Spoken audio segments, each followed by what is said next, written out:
शैशवावस्था, शैशवावस्था कथन या परिभाषाएं। वैलेंटाइन के अनुसार शैशवावस्था सीखने का आदर्श काल है। यानी कि शैशवावस्था को आदर्श काल किसने कहा है? वैलेंटाइन ने। वाटसन के अनुसार शैशवावस्था में सीखने की गति व तीव्रता विकास की किसी भी अवस्था से सर्वाधिक तीव्र या अधिक होती है।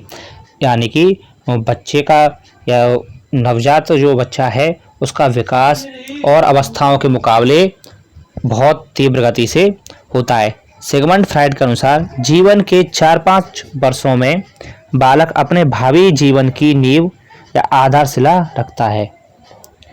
गुडेनफ के अनुसार व्यक्ति का जितना भी मानसिक विकास होता है उसका आधा 3 वर्ष की आयु तक हो जाता है। यानी कि 3 वर्ष की आयु तक का बालक का लगभग 75% विकास हो जाता है। जॉन लॉक के अनुसार नवजात शिशु का मस्तिष्क कोरे कागज या टेबुला रासा या मोम की तख्ती के समान होता है। एडलर के अनुसार बालक के जन्म के कुछ माह बाद ही यह निश्चित किया जा सकता है कि जीवन में उसका क्या स्थान है। स्ट्रेन के अनुसार जीवन के प्रथम 2 वर्षों में बालक अपने भावी जीवन का शिलान्यास करता है। यद्यपि किसी भी आयु में उसमें परिवर्तन हो सकता है पर प्रारंभिक प्रवृत्तियां और प्रतिमान सदैव बने रहते हैं। यानी कि स्ट्रेन के कहने का अर्थ यह है कि प्रथम 2 वर्ष तक जो बच्चा जो अनुभव करता है वह अनुभव और वह प्रवृत्ति या वह प्रतिमान वो सदैव उसके जीवन में बने रहते हैं। शैशवावस्था के संबंधित नाम। शैशवावस्था को पहला जीवन का सबसे महत्वपूर्ण काल कहा जाता है। भावी जीवन की आधारशिला सिगमंड फ्राइड ने कहा है। सीखने का आदर्श काल वैलेंटाइन ने कहा है।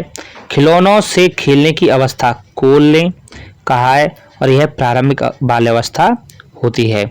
सीखने की आयु संस्कार निर्माण की प्रारंभिक अवस्था,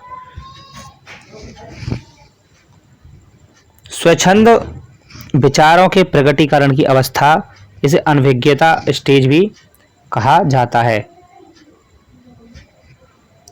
पूर्व विद्यालयी आयु नर्सरी एज, पूर्व प्राथमिक या प्रारंभिक विद्यालयी आयु शैशवावस्था को बोला जाता है। अनुकरण द्वारा सीखने की आयु शैशवावस्था अनुकरण के द्वारा ही सीखी जाती है। हम जैसा भी व्यवहार बच्चे के सामने करेंगे बच्चा उस व्यवहार को ग्रहण कर लेता है।